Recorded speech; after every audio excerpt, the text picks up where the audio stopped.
श्री कृष्ण का इस प्रकार ध्यान कीजिए। श्री कृष्ण बच्चे के रूप में पीपल के पत्ते पर लेटे हुए हैं। उनके शरीर में अनंत ब्रह्मांड है और वे अंगूठा चूस रहे हैं। इसके साथ ही श्री कृष्ण के नाम का अर्थ सहित बार बार चिंतन करना चाहिए। कृष्ण नाम का अर्थ है क्र और श का अर्थ होता है आकर्षित करना और ण का अर्थ है परमानंद या पूर्ण मोक्ष। इस प्रकार कृष्ण का अर्थ हुआ वह जो परमानंद है, पूर्ण मोक्ष की ओर आकर्षित करता है, वही श्री कृष्ण है। मैं उन श्री कृष्ण को प्रणाम करती हूँ, वे मुझे अपने चरणों की अनन्य भक्ति प्रदान करें। आइए जानते हैं श्री कृष्ण जन्माष्टमी कब मनाई जाएगी, इसका मुहूर्त क्या रहेगा। तो इस साल भगवान श्री कृष्ण का जन्मोत्सव 6 सितंबर 2023 दिन बुधवार को मनाया जाएगा। इस दिन भगवान श्री कृष्ण का 5250वां जन्मोत्सव मनाया जाता है।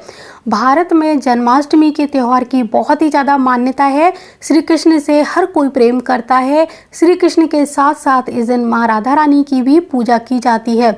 कहा जाता है कि इस दिन की जन्माष्टमी को देखने के लिए राधा रानी स्वयं पृथ्वी पर आकर देखती हैं कि कहाँ कहाँ कान्हा की पूजा हो रही है। और जो व्यक्ति सच्चे भाव से भगवान श्री कृष्ण की पूजा करता है, व्रत रखता है, दान पुण्य करता है, गौ माता को बिल्कुल भी नहीं सताता है, पेड़ पौधे वृक्ष इस दिन नहीं काटता है, उस दिन उस घर में तो क्या किसी भी दिन उस घर में कोई भी कष्ट नहीं आता है। माँ राधा रानी की विशेष कृपा प्राप्त होती है।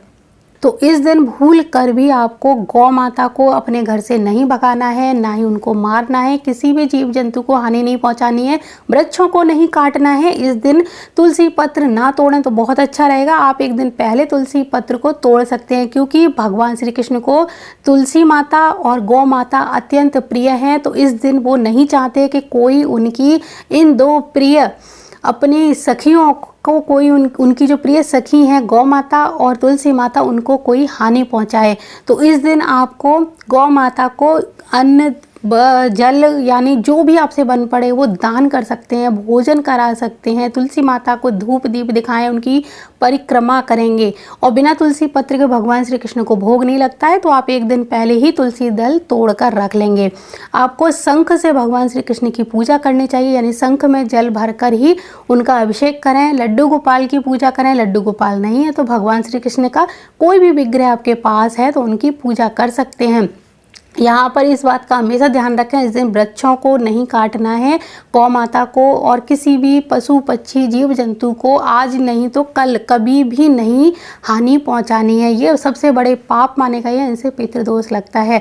तो भगवान श्री कृष्ण का जन्मोत्सव मनाने के लिए आप व्रत तो रखते ही होंगे, लेकिन व्रत के साथ साथ ये चीज़ें भी करते हैं, तो ये सबसे बड़े व्रत माने गए हैं। तो आपको पता चल गया कि अब आपको क्या क्या नहीं करना है। तो बिल्कुल इसी तरह सात्विक तरीके से आप पूजा करिए, सात्विक भोजन यानी सात्विक आहार ग्रहण करिए और भगवान श्री कृष्ण को भी भोग लगाइए और खुद भी खाइए। आइए जानते हैं जन्माष्टमी तिथि के मुहूर्त की पूरी लिस्ट के बारे में, क्योंकि भगवान कृष्ण का जो जन्म है वो रोहिणी नक्षत्र में हुआ था। तो ये नक्षत्र कब लगने वाला है, निशिता काल की पूजा हमें कब करनी चाहिए। तो इस साल जो जन्माष्टमी मनाई जा रही है वो 6 और 7 सितंबर को मनाई जाएगी। 6 सितंबर को गृहस्थ लोगों की जन्माष्टमी रहेगी और 7 सितंबर को वैष्णव संप्रदाय के जो लोग होते हैं वो लोग जन्माष्टमी मनाएंगे। अष्टमी तिथि का प्रारंभ हो जाएगा 6 सितंबर को 3:37 पर दोपहर में और इसकी समाप्ति होगी 7 सितंबर को 4:14 पर दोपहर में। इसी तरह रोहिणी नक्षत्र शुरू होगा 6 सितंबर को सुबह 9:20 पर और इस नक्षत्र की समाप्ति हो जाएगी 7 सितंबर को सुबह 10:25 पर। तो निशिता काल की जो पूजा है वो रात्रि को 11:56 से प्रारंभ करके आप 12:42 तक कर सकते हैं। तो पूरी लिस्ट मैंने बता दिया मुहूर्त की, जो बहुत अच्छे मुहूर्त हैं और इन्हीं मुहूर्त में भगवान कृष्ण का जन्म हुआ था, या इन्हीं मुहूर्त में हमें भगवान कृष्ण का पूजन करना चाहिए, जन्मोत्सव मनाना चाहिए, जिसका विशेष फल प्राप्त होता है। आइए जानते हैं जन्माष्टमी पूजा के लिए कुछ विशेष सामग्री जो भगवान श्री कृष्ण को अति प्रिय है। भगवान का अभिषेक करने के लिए बड़ा बर्तन, तांबे या चांदी का लोटा होना चाहिए। शंख, दूध, शुद्ध जल, पंचामृत, कपड़े, जनेऊ, चंदन, तुलसी के पत्ते, चावल, अबीर, गुलाल, फूल, आभूषण, दीपक, घी, रुई, धूप बत्ती, सूखे मेवे, मिठाई, नारियल, मौसमी फल, पान और दक्षिणा के लिए कुछ पैसे, ये सारी सामग्री आप पहले से ही इकट्ठा करके रख लेंगे तो आपको पूजा में बहुत ही ज़्यादा आसानी रहेगी।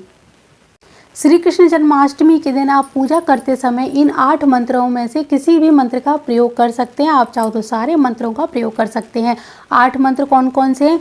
ओम श्री कृष्णाय नमः, ओम अच्युताय नमः, ओम माधवाय नमः, ओम गोविंदाय नमः, ओम क्लीं कृष्णाय नमः, ओम गोपीजन वल्लभाय नमः, ओम देवकी सुताय नमः, ओम नमो भगवते वासुदेवाय नमः।